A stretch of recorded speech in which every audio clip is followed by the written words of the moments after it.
Nestled in the heart of Rome, hidden behind high, crumbling walls and overgrown gardens, stood the abandoned Palazzo D'Inverno. Its once grand architecture, now in ruins, spoke of a glorious past that had been swallowed by time. The locals spoke of it in hushed tones, recounting tales of eerie sounds and spectral apparitions that haunted its dark corridors. For centuries, the palace had remained uninhabited, its decaying rooms and echoing halls a silent witness to untold horrors. In the summer of 2023, a group of 5 friends, driven by curiosity and a thirst for adventure, decided to explore the abandoned palace. Emma, a passionate historian, led the group.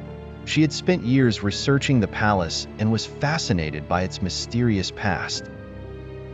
Alongside her were Mark, a skeptical scientist, Laura, a photographer with a keen eye for the macabre, Alex, an amateur ghost hunter, and Sarah, a thrill seeker always in search of the next adrenaline rush. The friends arrived at the entrance of Palazzo D'Inverno just as the sun began to set. The massive iron gate, rusted and twisted, creaked ominously as they pushed it open. The garden, once meticulously maintained, was now a jungle of wild plants and tangled vines. They followed a narrow path that wound its way to the grand entrance of the palace.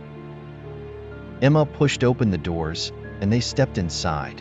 The air was thick with the scent of decay, and dust motes danced in the beams of their flashlights. The entrance hall was vast, with a high ceiling adorned with faded frescoes and a grand staircase leading to the upper floors.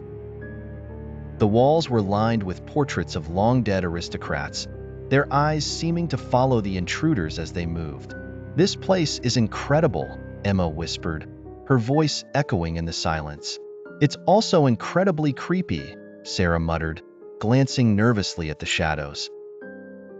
They decided to split up to cover more ground. Emma and Mark headed towards the library, Laura and Alex went to explore the upper floors, and Sarah remained in the entrance hall, her flashlight sweeping across the dark corners. Emma and Mark made their way to the library.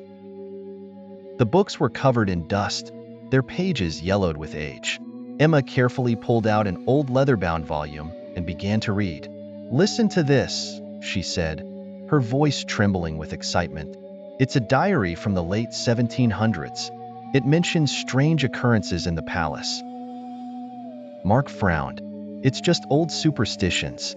There's no scientific basis for any of it." As they delved deeper into the diary, the temperature in the room seemed to drop. They heard a faint whispering, like a distant echo.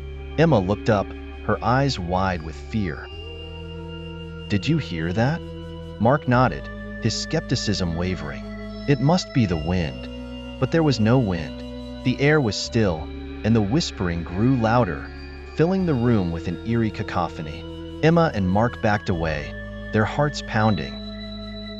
Suddenly, a gust of cold air swept through the room, extinguishing their flashlights. They were plunged into darkness, the whispering now a deafening roar. Laura and Alex climbed the grand staircase, their footsteps echoing in the empty halls. They reached the upper floor. As they entered the attic, they were greeted by a chilling sight. The room was filled with old toys, dolls with cracked porcelain faces and eyes that seemed to follow them. Cobwebs hung from the ceiling, and the air was thick with dust. "Look at this," Alex said. He opened it to reveal a collection of old letters and photographs. They began to read, piecing together the story of the palace's last inhabitants. The letters spoke of a family torn apart by tragedy. The youngest daughter, Isabella, had disappeared one night. Her mother, driven mad with grief, claimed to hear Isabella's voice calling to her from the shadows. She was eventually found dead in the attic, her face twisted in terror. Laura shivered. "Do you think her spirit is still here?" Alex nodded. "There's definitely something in this place. We need to be careful." As they turned to leave, they heard a soft giggle, like that of a young girl. They froze, their flashlights trembling in their hands. The giggle turned into a cry, echoing through the attic. They saw a shadow move in the corner, and the temperature dropped sharply.